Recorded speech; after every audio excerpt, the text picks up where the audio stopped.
cracking, everybody? Try to get a quick one in before work. I'm already late to work. First thing you see on the bottom, that's my boy Sin City Vanquish. That's his IG. Those of you that like my backgrounds that I've been using in the videos lately, he's the one that came up with them. He does a lot of good work. Hit him up on IG if you're interested. Any content creators or just people that want to have some good stuff or whatever.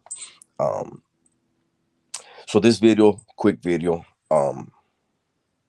This has to do with a couple incidents that I remember in prison. Um, Both of these are actually in Pelican Bay. Um, so on one occasion, I had just got out of the shoe, right? And we were in orientation, and I was talking to my cellie. And as I was talking to my cellie, I heard a sound I had never heard before. I think I only heard this sound all my years in prison twice, right? Um, but it was a real faint voice, and he was saying, "Help, help, help." And I swear, like as I was talking to my Sally, I was like, I know I'm not hearing a man scream help here. You know what I mean? Like in here. And so I told myself, hey, am I hearing something? And he listened to me. He's like, what the fuck? And sure enough, it was a white guy, and he was getting smashed in the cell, right? He's getting beat down. And so the cops, they're not in no hurry. They walked over there, cuffed the guys up, and they brought the guy out. And I was living in the cell next to the shower. And the cops threw the guy in the shower, all beat up. And I remember the cop said, "Do you realize what you just did?" And the guy was like, "What do you mean?" And he goes, "You're in Pelican Bay. Do you realize what the fuck you just did?" And he was like, "I was getting beat up." And the cop was like, "Yeah, okay," and walked off. And it turned out he had a domestic violence because the wood that stayed in the cell yelled up to the other woods, and he was like, "Hey, I checked his paperwork. He had a domestic violence. I don't play that shit. Um, so he had that was his way of removing him, I guess. Um, but the second one is a little bit more. Well, let me just tell you, there was a Native American that showed up, and we were in the chow hall, and I remember sitting next to this dude, a homie, and he was a nut, straight fool, right?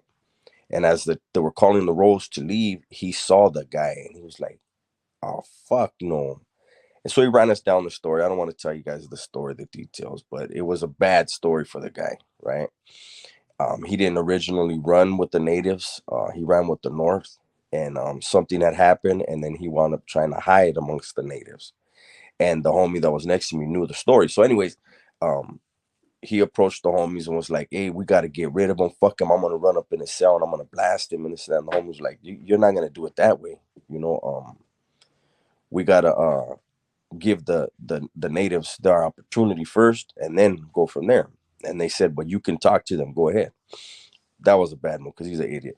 Um, so long story short, we go to yard the next day, and the guy that I was sitting at the chow hall with, I was at the table with him on the yard, and he calls a couple of the natives over, and the mouthpiece for the natives, and he says, "Hey, check this out. That new dude that just got here, do you know him?" And he's like, "Yeah, he's a skin, this and this and that. The whites aren't the only skinheads aren't the only ones that use that word. All the natives already know this, but for everyone else, natives refer to themselves as to each other as skin." And so he's like, "Yeah, he's a skin," and he's like, "No, he ain't. He's this and that." Whoa, whoa. And he went off, right? And he goes, "And I'm telling you," and it was very disrespectful the way he did it. But that's why I said he shouldn't have been told to approach them. So he's telling them, this, that, Vatos, this, and that. And he goes, "So by tonight," he said, "either you Vatos remove him, or well, back then we never used that word. Either you Vatos get rid of him, or we're gonna get rid of all of you." Right? And I remember the skin was like, "Hey, bro, but we don't have a problem with you guys." And he was like, "I'm telling you right now, that's how it is." So And it was crazy because that guy actually lived on the same tier with us. The guy that the homie that was bringing the whole issue up was my neighbor. The guy that he was targeting lived about 7 or 8 cells from us. So we go to chow, boom, the guy doesn't come out for chow. And so the homie asked the native, hey, where's this dude at? And he's like, he's in the cell. We're gonna get rid of him. We're gonna get rid of him. And day room, our section had day room that night. He doesn't come out for day room, right? And again, the homie's like, what's up with this cat? You know what I mean? Like, we're not playing with you, you know. And he's like, no, he's in a jam, watch. And sure enough, after day room recall, when the cop was going by to do his count, you hear, he was like, excuse me, sir. The cop went by his cell, right? And the cop was irritated. He was like, what do you want? And he goes, when you finish with your count, can you come back to my cell? The cop goes back to his cell and he's like, what do you want? And you could hear it. You could hear a pin drop because something like that happens. Everybody's listening. TV's turned down. Um, you know, and at the time, we don't have speakers over there, but you put you make cones, so everybody's turning the TV down, and you could clearly hear him say, "I can't be here anymore." And the cop goes, "The fuck did you just say?" And he goes, "I need to get out of here. I can't be here anymore." And the cop goes, "You'll be all right," and walked off. That's how it was in there. Now he made a scene to where they had to take him, but this little brief story is just one to show you guys. Those of you guys that think it's a game in there, it ain't a game.